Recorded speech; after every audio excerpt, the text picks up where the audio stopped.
So I just posted a video a couple weeks ago kind of bragging about the fact that I wasn't having any problems with our lawn equipment this year, and then this happens. So I wanted to just show you real quick what happened here so that you don't waste your time and money doing this. And I'm going to show you how I'm going to fix it. And this is how I've found to be the best way to fix this over the years. I had gotten a flat tire, and Shauna went to the store. I wanted her to get a replacement inner tube, but she couldn't find the right size inner tube. So she ended up getting this tire here, which is, you could use this tire on this machine. This tire that is designed for it is about $60. This one here is about $35. So it's a cheaper route. It did have some fittings in here that fit on the axle, and what happened is those fittings just kind of wore out and it ended up sliding off. I lost the E-clamp on there, and bottom line, it doesn't work anymore, obviously. So what I'm going to do is, instead of trying to fix this tire, and I didn't look to see if I could get kind of the inner parts of this thing that go in here. You can see how big that hole is. I didn't bother looking for those parts.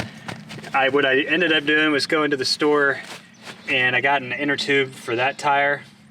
The 15.56, the other problem with it being a little smaller than the other tire is I think I wore it down faster just because that 1 inch difference somehow affected the steering of it. I don't really know why that tire wore out on the inside after a year. It shouldn't have done that either way you look at it. But the 15.66 is the one I'm going to fix today. I'm going to show you how you could easily pop an inner tube in this. The reason why I prefer an inner tube versus just fixing the tire is the inner tube gives me an extra level of protection. Out here, we kind of need that.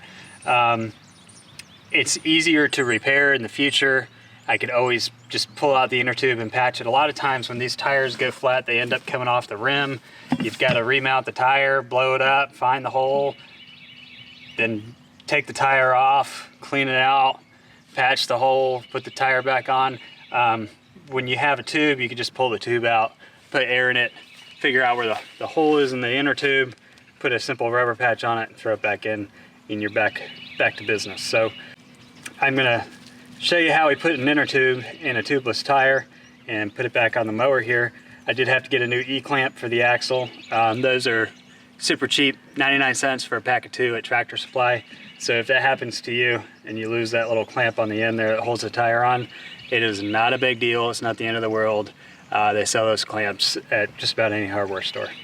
So here we are. We've got our 2 E-clamps for 99 cents from Tractor Supply, and then our inner tube for $14. And again, like I said, these inner tubes are super easy to patch when you do get holes in them. And the ones that I've replaced, I haven't had to patch any yet, so I'm guessing that's a good sign. A lot of the times I feel like these tires go flat simply because of the turning and stuff that I do when I'm mowing the lawn. I feel like it just tears the tire off the rim, and that's what ends up making them go flat. I just don't even like messing with these anymore. So you'll notice when you get these that they have their own nipple, and your old tire is going to have a nipple in there. So the first step is going to be to remove that from there. I don't want to remove the rim if I don't have to, because that's just extra work. So what I'll normally do is just try and pull that on out.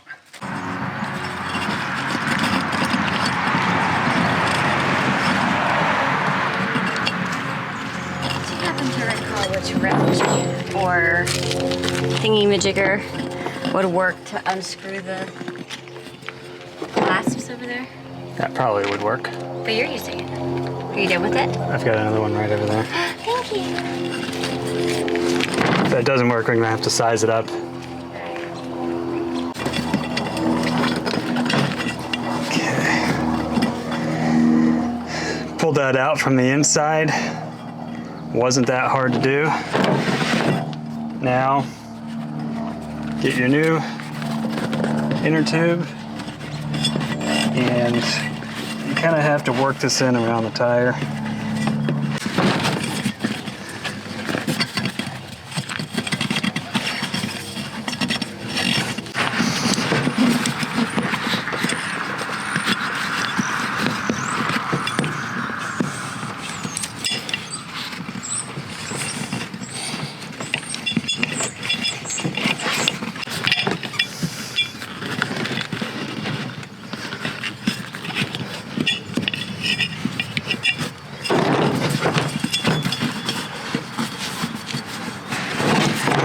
Now once you get the tire in there, you need to refish your nipple back through the hole.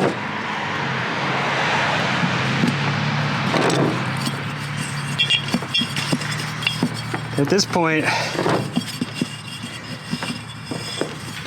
it's going to feel like everything's on there fairly loosely. That's okay, because once you put air in this, it's going to straighten that tire out and the inner tube out.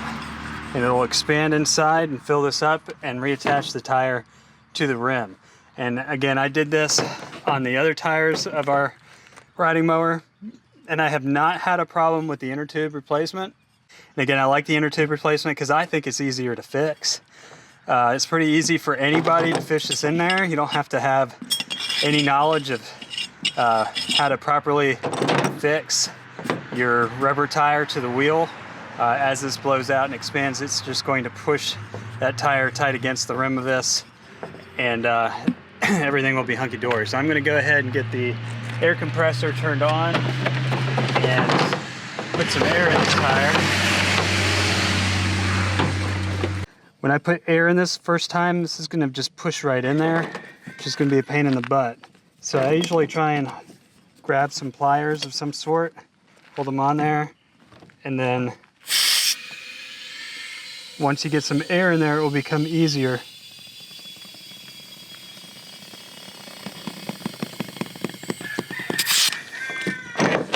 Okay.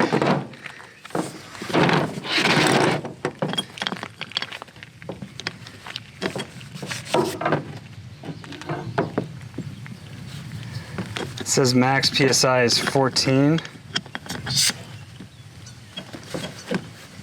Not at 10 yet.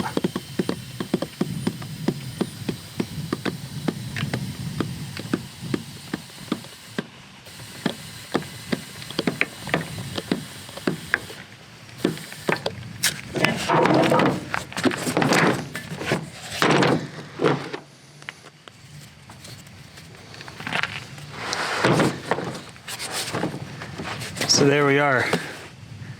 It's as easy as that.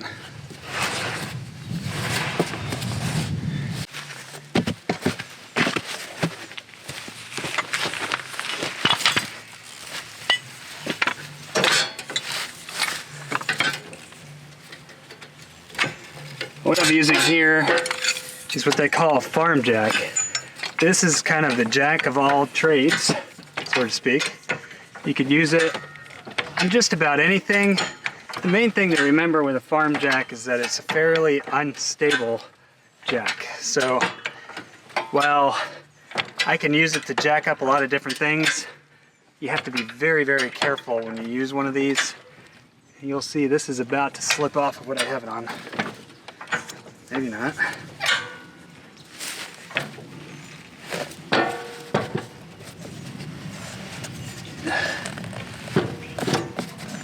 See if I got it up high enough to at least slip this back on.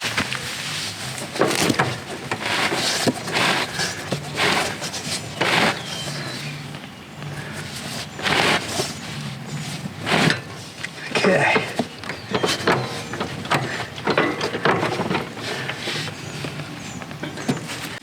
Now, I just need my little seat clamps, which I thought I had brought over here with me. I guess these are called E-clamps. And I can't remember if there was an E-clamp on here before, or one of those little half circles. These will work just fine. And that right there is a 3/4 inch clamp. Now, if I got one of the smaller, tighter circles, I actually think that would have been better. So the E kind versus the complete kind of C half circle. I think the C half circle would fit on there better, but that's gonna hold it on. If the wheel comes off, I know what's wrong with it. But now I can put this down.